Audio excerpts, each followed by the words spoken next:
सानिध्य में भक्ति स्वरूप माता बहन देव स्वरूप भाई बंधु संतों को ब्राह्मणों को यहाँ के देवी देवताओं को मंच पर आसीन सभी ब्राह्मण गंधर्व वर्ग को सभी को मैं प्रणाम करता हूँ। आप सभी लोग मेरा प्रणाम स्वीकार करें, एक बार प्रेम से बोले जय श्री कृष्ण। अब उस पावन कथा में प्रवेश करते हैं। तुलसी बाबा कहते हैं जब तक सत्संग नहीं होता ना तब तक आप किसी भी धार्मिक ग्रंथ में प्रवेश नहीं कर सकते। मन और वाणी जब तक पवित्र नहीं होती तब तक महाराज मनुष्य के कर्मों का जो भाग्य है वो जागृत नहीं होता। आइए मेरे गोविंद का गुणगान करते हैं। प्रीति मोहन से की इसी भरोसे पे की, चार दिन जिंदगी के गुजर जाएंगे, चार दिन जिंदगी के गुजर जाएंगे। प्रीति मोहन से की इसी भरोसे पे की, इस भरोसे की, सारे जिंदगी के गुजर जाएंगे, चार जिंदगी के गुजर जाएंगे। ना भरोसा तो ये वक्त भी आएगा, ना भरोसा तो ये वक्त भी आएगा। वादा के मुहाने से मुकर जाएंगे, कतर के मुहाने से मुकर जाएगा। हरि बोल।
जाएंगे अब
जय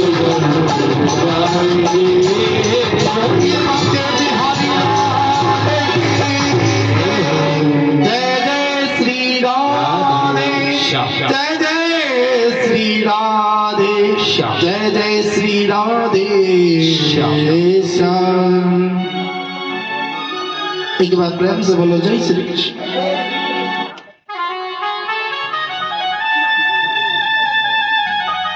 कल हमने कथा को कहाँ विश्राम दिया था पता है क्या? चौरी मैया कल कथा को विश्राम दियो पतो है? वामन भगवान को प्राकट्य भयो। कल वामन भगवान को जन्म भयो ना, देवतान की माता थी। बेटा वो लाला छोटे से बैठ जाओ, अब तीनों बैठ जियो, नहीं कमरा बंद करवा दूंगा।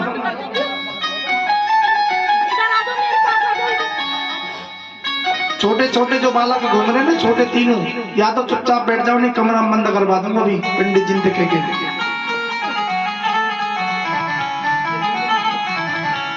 बेटा बहुत देर तो दम कर रहे हैं, बैठ जा चुपचाप। कोई सभी खड़ा दिखो तो कमरा में बंद करवा दूंगा शाम तक। एक बार प्रेम से बोलो जय श्री कृष्ण। महाराज उस पावन कथा में चलते हैं। कल जैसे ही मेरे गोविंद वामन का रूप धारण करके आए,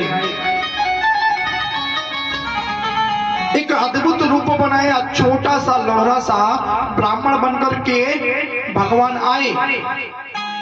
किसी ने कमंडल दिया, किसी ने छाता दिया, किसी ने अन्न का दान किया, किसी ने गीता की पुस्तक दी।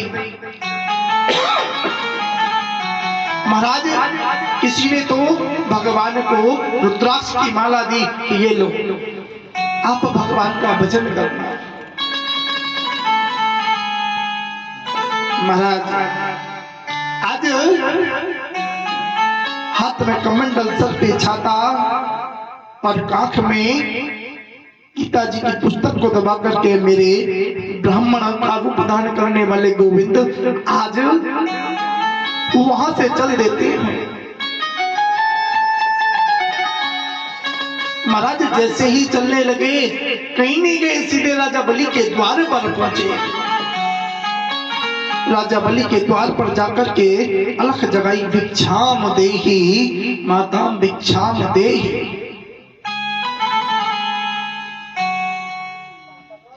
महाराज जैसे ही अलख जगाई ना, राजा बलि यज्ञ कर रहा था। देखना कितनी बड़ी बात है। राजा बलि की आहुति रुक गई, जैसी आवाज आई भिक्षाम देहि माताम भिक्षाम देहि।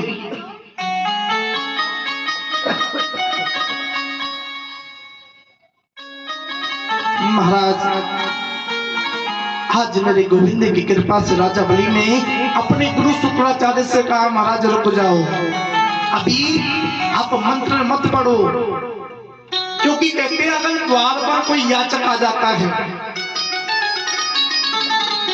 घर पे आ जाए या आसपास में कोई भी याचक आता है ना, उसको दान देना चाहिए।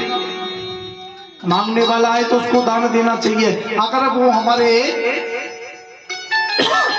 द्वार से बिना कुछ ले चला गया ना, तो महाराज पता नहीं किस रूप में गोविंद आ जाए। और महाराज जीवन में आप सब जानते हैं, कहूं न काऊ सुख दुख कर दाता, ना कोई किसी को सुख देता है ना कोई किसी को दुख देता है, लेकिन हम लोगों का जो प्रेम इस कन्हैया से है ना महाराज, वो प्रेम के वशीभूत होकर के कन्हैया कब तुम्हारे घर पर आकर के अलख जगा दे। इसलिए कभी भी किसी भी द्वार पर आए को निराश करके नहीं भेजना चाहिए।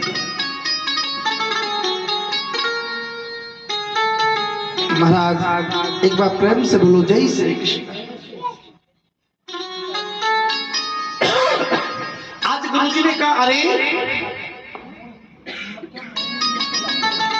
बलि तेरी इस भावना को देख करके मुझे तेरे ऊपर गर्व है कि मेरा शिष्य ऐसा है कि द्वार पर कोई भी मांगने वाला आया है उसे खाली हाथ नहीं जाने देता। आज राजा बलि अपने हाथ में जल लेकर के आए। आप लोग पूजा करते हो ना, पूजा का महत्व क्यों नहीं मिलता पता है क्या है? संकल्प पीछे की बात है। आप पूजा कराते हो उससे पहले पंडित जी संकल्प करवाते हैं, फिर भी आपको उस पूजा का महत्व नहीं मिलता क्यों है?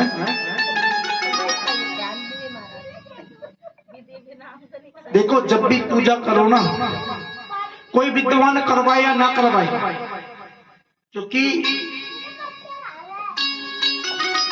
ज्ञान कभी किताबों से नहीं मिलता। सब किताबों से तो तुम अपने मन को संतुष्ट कर सकते हो, लेकिन विद्वान व्यक्तियों की, संतों की संगति करोगे ना, तब आपको कुछ नया मिलेगा। क्यों? संतों के पास सिर्फ सत्संग होता है। महाराज पढ़ने वाली पुस्तक पढ़ोगे ना, तो उसमें सिर्फ इतिहास के अंदर ये दिखाया जाएगा फलाना राजा हुआ, उसने उससे युद्ध किया, उसको जीत लिया, लेकिन कहीं भी राम के या कृष्ण का वर्णन नहीं बताया जाता। बताते हैं क्या राम कौन था, कृष्ण कौन था? महाराज जब संतों की संगति करोगे ना, तब आपको राम और कृष्ण के बारे में पता लगेगा कि कृष्ण कौन था, राम कौन था। महाराज आज राजा बलि के द्वार पर खड़े हुए राजा बलि ने जैसे ही उस लोहरे से ब्राह्मण को देखा, मुखमंडल को देख करके हंसने लगे, बोले वाह प्रभु वाह, आपके मुखमंडल को मैंने देखा, आपकी सूरत कितनी लोहानी है। अरे आपके इस रूप पर ना बुलाहारी जाओ। आए हाय कितना सुंदर रूप है, घुंघराले मेरे गोविंद के बाल हैं। अरे आंखों में कजला लगा हुआ है, छोटी सी। बेटा कमरा में बंद करवाऊंगा, बैठ जाओ। नहीं कमरा में बंद करवा दूंगा, सामने वाले घर में ध्यान रखिए। अगर घूमते दिख गए तो चुपचाप बैठ जाओ, चुपचाप बैठ जाओ। नहीं कमरा में बंद करवा दूंगा अभी के। एक बार प्रेम से बोलो जय श्री कृष्ण। महाराज घुंघराले मेरे गोविंद के बाल थे और मन मुस्कान ऐसी थी जो कोई देखे ना, अरे वाह प्रभु वाह, कि मन को मुस्काए और दिल में समाए। और सूरत थी बड़ी भोली भाली, और राजा बलि के द्वार पे पहुंचे, बामन का रूप बना के त्रिपुरा। अब रूप बना लिया छोटा सा, जैसे देखा राजा बलि ने कहा भैया तेरा विवाह मुझे ऐसा मन करे छोटो सो लोहरो से तेरा विवाह करवा दूं, और तू तो हमारे राज्य में रहने लग जा। ब्राह्मण देवता कहने लगे राजन तो तुम्हें इतना पसंद आ गया? बोले हाँ। अरे राजन मैं तो तेरे द्वार पे कुछ मांगने के लिए आया हूँ और तू मेरी तो बात कर रहा है। बोले हाँ, हमारे नगर में बड़ी सुंदर ब्राह्मणों की पुत्रियां हैं, आपका विवाह इनके साथ में किसी के साथ में करवा देंगे, आप तो बता दो। बामन भगवान ने कही एक बात बताओ, मेरा विवाह ही जाएगा? बोले हाँ। फिर का होएगा? बोले तुम्हारे घर में सुंदर सी पत्नी आ जाएगी तुम्हारे, जो तुमको रोटी करके खवाएगी। बोले अच्छो? बोले हाँ। महाराज जैसे ही कहा ना,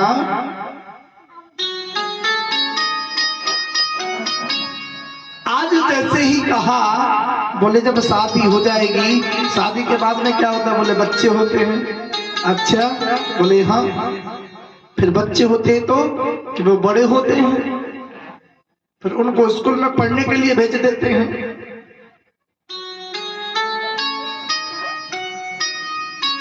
फिर बोले फिर उनकी शादी करते हैं, उनके भी बच्चे होते हैं। अब वो लौरों से ब्राह्मण पूछने लगो, भैया एक बात बता, तू कह रहा है कि बच्चा के भी बच्चा है जाएंगे, अगर बाई चांस उनमें से कोई सो मर गो तो रोएगो कौन? राजा बलि कहने लगे, भैया रोएंगे तो तुम, क्योंकि बच्चा तो तुम्हारो मरेगो, हम थोड़ी रोएंगे। आज वो लौरों से ब्राह्मण कहने लगो, भैया मैं ऐसा कोई काम नहीं करता जिसकी वजह से मुझे रोना पड़े। अगर तू देना चाहता ही ना तो मैं तुझसे कुछ मांगने के लिए आया हूँ। मैंने सुना है तू बहुत बड़ा दानी है।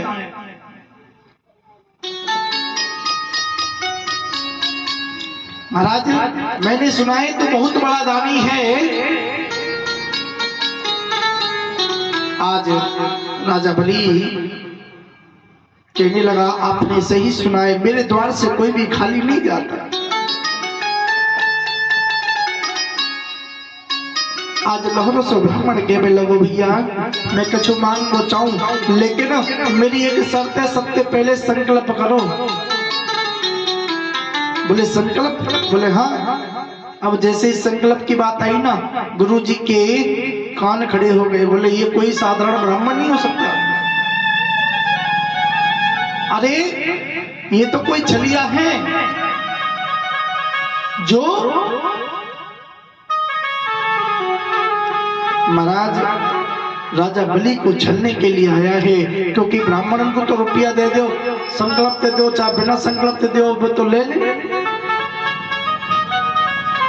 उसी समय गुरुजी ने योग माया से ध्यान लगाया कि देखन लागे गौर से, और गुरुजी ने ध्यान लगाया और जहां ब्राह्मण खड़ा था वहीं पर विष्णु को हंसते पाया। भगवान विष्णु साक्षात खड़े हुए हैं और हंस रहे हैं। समझ गए? अरे राजन इसको संकल्प मत करना। लेकिन राजा बलि ने कहा, गुरुदेव कोई ब्राह्मण मेरे द्वार से खाली हाथ नहीं जाता।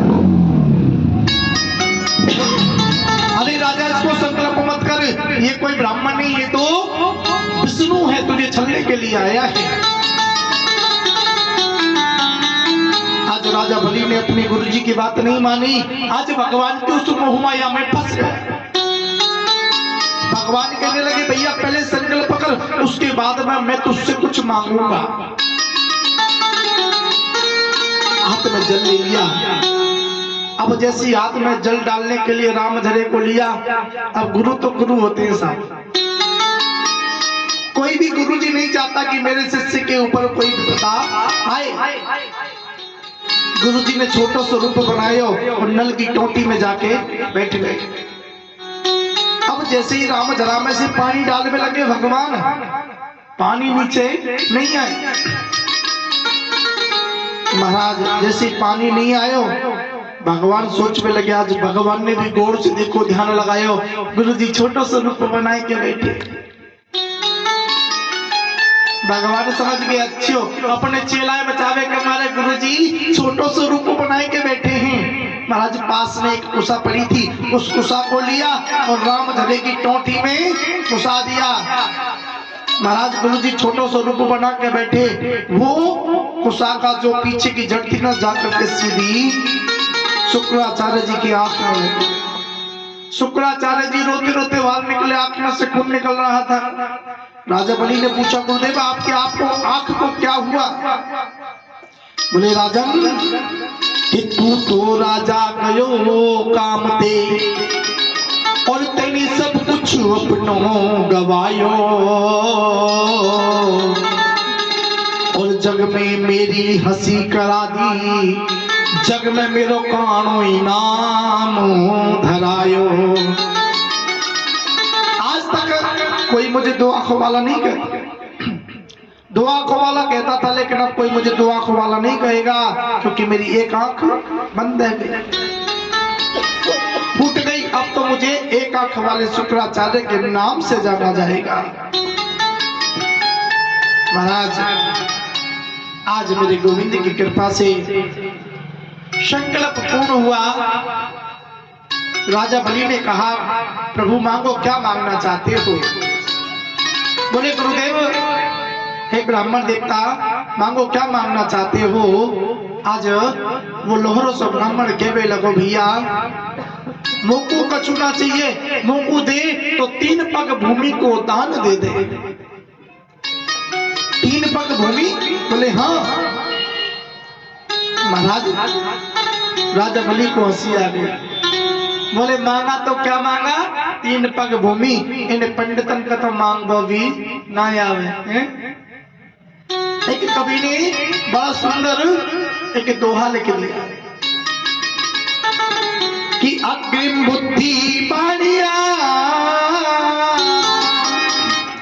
और मध्यम बुद्धि जाट, अर्थ बुद्धि टुकड़ा और बामन चौपट पाट। बामण को तो वैसे बढ़िया से भोजन कराए दो, फिर कहेंगे दूध और नहाओ पूतो भलो। महाराज, जो भी तपस्या करे ना, सब आशीर्वाद के रूप में दे दे। महाराज, आज राजा बलि ने हंसी उड़ाई भगवान की और अहंकार में बोल दिया। स्कंद पुराण का लेख है, भगवान ने तो 3 पग भूमि मांगी थी, लेकिन स्कंद पुराण में आता है राजा बलि अहंकार में आके बोले, मांगा तो क्या? 3 पग भूमि, छोटे छोटे से पांव में देखा होगा। बोले, 3 पग तुम्हारे और आधा पग मेरी तरफ से। और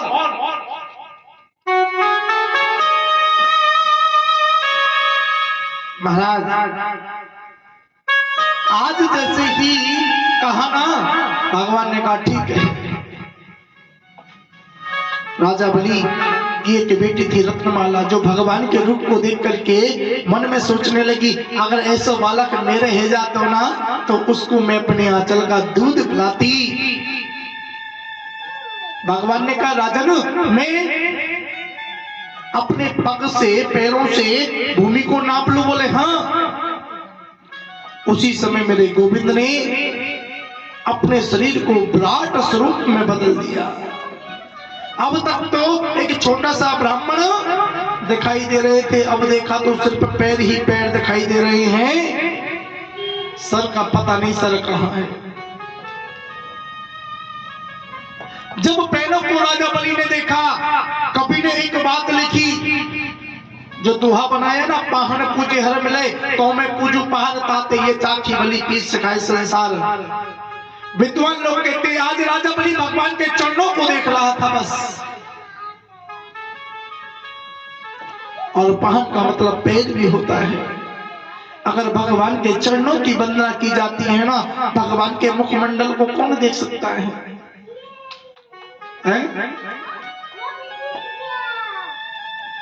जो इस सृष्टि को बनाता है, उसे किसी ने देखा है क्या? नहीं देखा। क्यों? क्योंकि वो अजन्मा है, वो कभी जन्म नहीं लेता। महाराज आज चरणों को देखने लगा, भगवान ने कहा भैया नापो, बोले नापो। एक पैर से महाराज जितनी भी धरती थी ना, सबको नाप लिया। दूसरे पैर को जैसे नापने लगे,